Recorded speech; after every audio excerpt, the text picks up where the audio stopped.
Գյուրջան Կասկադ, հասանելի բնակարաններ 65 ամիս մարման ժամկետով։ Ենթադրում եմ, որ այս ծրագիրն էլ շատ արագ արձագանք չի ստանա, բայց ինչ որ պահի համոզված եմ կստանա, որովհետև այո, մեր թոշակառուները կհասկանան, որ կարող են այս մեխանիզմից օգտվել եւ երբ որ ասում ենք 63-ից է թոշակի տարիքը ամենևին էլ տանը նստելու տարիք չի, ընդհակառակը ավելի ակտիվ կյանքով ապրելու տարիք է եւ սա այն հնարավորություններից մեկն է, որը մենք ուրախությամբ ստեղծում ենք մեր թոշակառուների համար։ Այժմ քննարկում ենք առողջության համընդհանուր ապահովագրության մասին օրենքում փոփոխություններ կատարելու մասին նախագիծը զեկուցող առողջապահության նախարար Անահիտ Ավանեսյան։ Շնորհակալություն, մեծարգո վարչապետ, հարգելի գործընկերներ, ձեր ուշադրությանն եմ ներկայացնում առողջության համընդհանուր ապահովագրության օրենսդրական փաթեթում որոշակի փոփոխություններ մտցնելու փաթեթը պայմանավորված է այս մեր նախաձեռնությունը համակարգի ներդրումից հետո ուշադրությամբ եւ ճկուն մոտեցմամբ լսելու մեր քաղաքացիներին, դիտարկելու առաջին եռամսյակի իրավակիրառ պրակտիկան եւ ինչպես մենք սահմանել էինք օրենքը ընդունելուց մինչեւ 6 ամսվա ընթացքում որոշակի այս փորձ ու կուտակած կետերի շուրջ եւս փոփոխություններ առաջարկել։ Մենք առաջարկում ենք, որ 2027 թվականից առողջության համընդհանուր ապահովագրության շահառու դառնան նաեւ էլեկտրոնային հարթակով ուղևորափոխադրումներ իրականացնող անձինք, մեր տաքսիների վարորդները, եւ սա նրանց կողմից է նաեւ առաջարկ պահանջ ներկայացվել եւ հաջորդ խումբը եւս 2027 թվականի հունվարի 1-ից առաջարկում ենք, որ արդեն իսկ ապահովագրված անձինք իրենց փոխկապակցված անձանց եւս կարողանան ներառել առողջության համընդհանուր ապահովագրության համակարգ։ Մեր քաղաքացիների կողմից նման առաջարկների ներկայացումը ինչ որ առումով նաեւ ցուցիչ է, որ ըստ էության ընդհանուր առումով գոհունակություն կա համակարգի գործարկման մասով եւ սա էր մեր նպատակը, որ համակարգը լինելով համընդհանուր այնուամենայնիվ առաջին հերթին լինի ցանկալի միանալու եւ ապահով լինելու առողջության մասին հոգ տանելու հարցերի շուրջը։ Նաեւ առաջարկում ենք, որպիսի անհատ ձեռնարկատարերի համար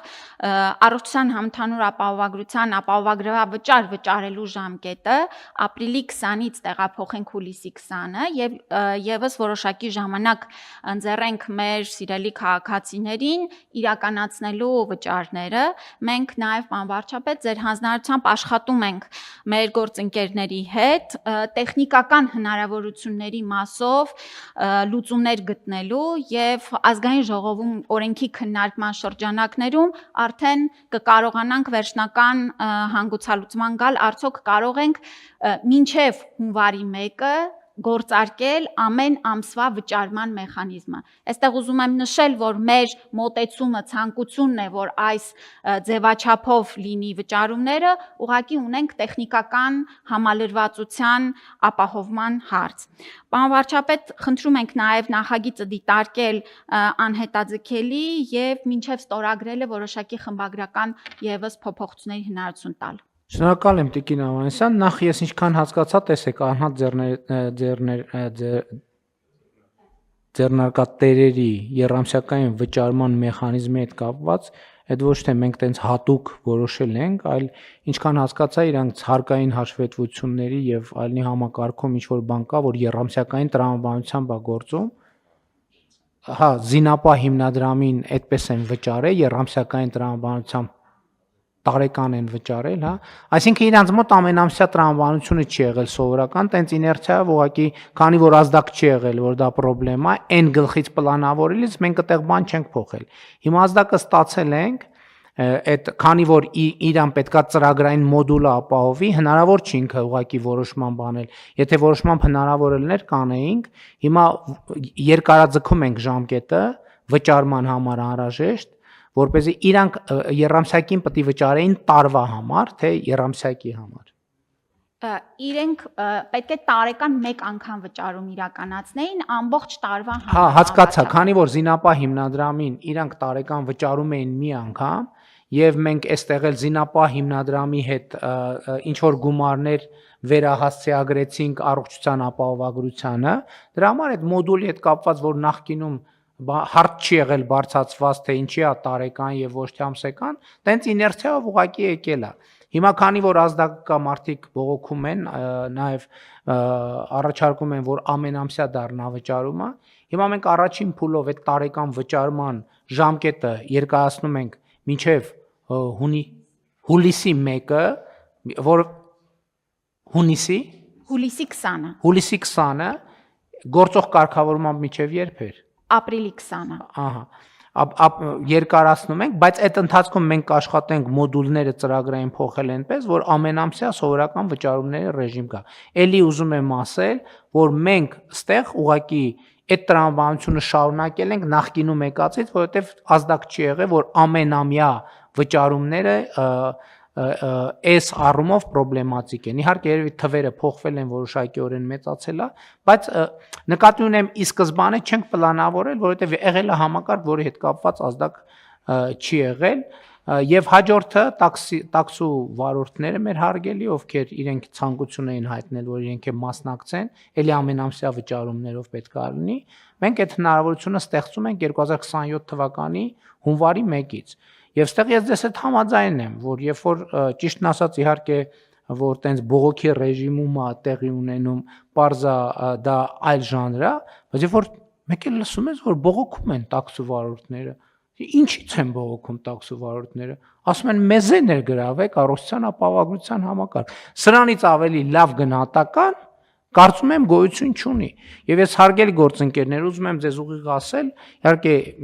եթե տեղյակ եք, վերջին ամսվա ընթացքում հանրապետության բոլոր մարզերով եւ Երևանով մենք ակտիվ շրջեցինք, եւ ես ուղիղ ուզում եմ ասել հետեւյալը. մենք չենք ունեցել որևէ բարեփոխում, որ այսքան արագ եւ այսքան ծավալով ինքը ունենա արձագանք։ Սովորաբար բարեփոխումների արձագանքները լինում է կամ այսպես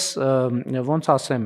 շատ դանդաղ ու շատ տենց ժամանակի մեջ փռված, հիմնականում ուշացած։ Օրինակ, ես հիշում եմ 16 միլիոնի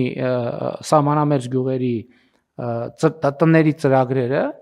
երբ որ որոշումը կայացրել ենք մի ամիս, քանի հայտ կա, չկա հայտ, 2 ամիս, 3 ամիս, 4 ամիս կառավարության նիստերում, հայտարարություններում խնդրելով, աղաչելով, որ ժողովուրդ ջան, ասենք ծրագիր կա, օգտվեք,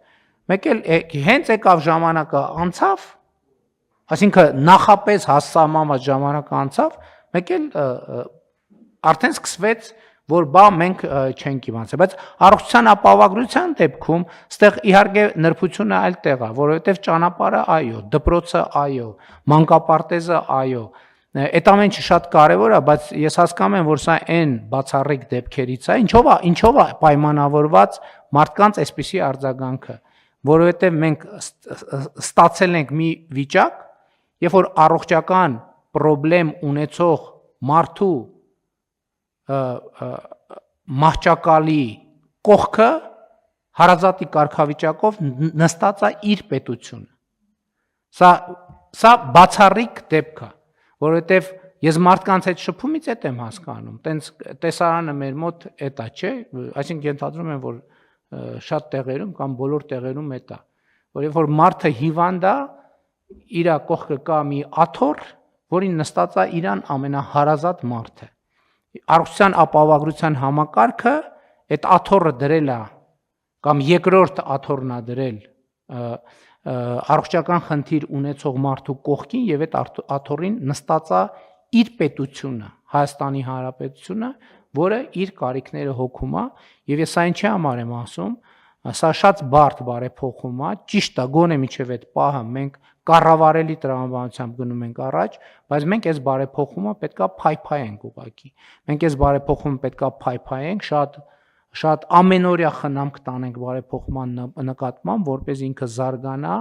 որովհետև մենք նաև Հայաստանում դառը փորձեր կան, որ առողջության ապահովագրության համակարգերը ներդրվել են եւ կեսից